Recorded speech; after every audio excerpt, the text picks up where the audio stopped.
The Depression-era fake steak secret. During the Great Depression, families created a steak without using any actual steak at all.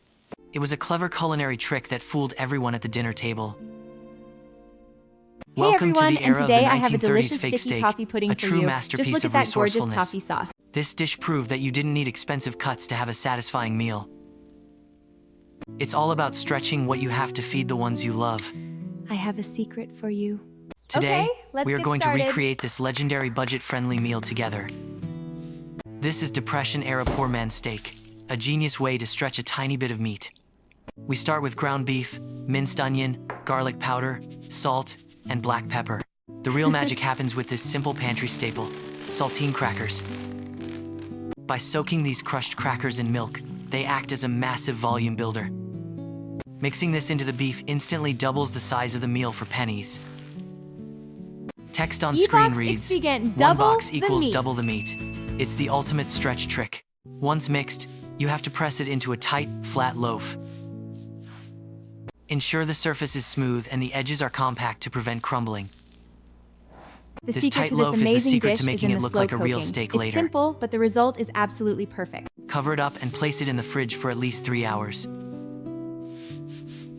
Chilling keeps the high-volume mixture from falling apart when it hits the heat. Patience is key. The chill sets the structure of our fake steak. After 3 hours, the loaf is firm and ready for the next step. Slice the chilled beef into 6 equal, thick steak squares.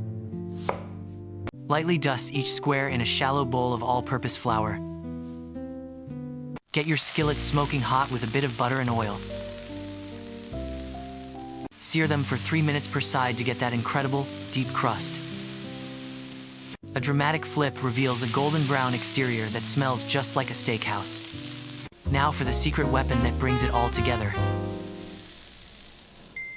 Whisk together cream of mushroom soup, milk, The and a secret splash to a of Worcestershire perfect cream sauce. sauce. Smother the meat completely in this savory, protective blanket of gravy. Bake it at 350 degrees for 45 minutes to lock in the moisture. 这样完美。 The gravy caramelizes around the edges, making the meat incredibly tender. 酱汁好了。 Text on Well, screen. the recipe says Bake 45 mins minutes, at but I 350 think I can degrees wait that Fahrenheit. long. The anticipation is building. Out of the oven. Look at that beautiful, bubbling gravy. Wow! It costs pennies per serving and brings back so much pure nostalgia. Honestly, it tastes better than half the real steaks out there today. This is amazing. The texture is perfect, and the flavor is absolutely out of this world. Would you try this? Let me know your thoughts in the comments below. Ready to dig in? Don't forget to like and subscribe for more Come on vintage in budget and secrets. see what I've made.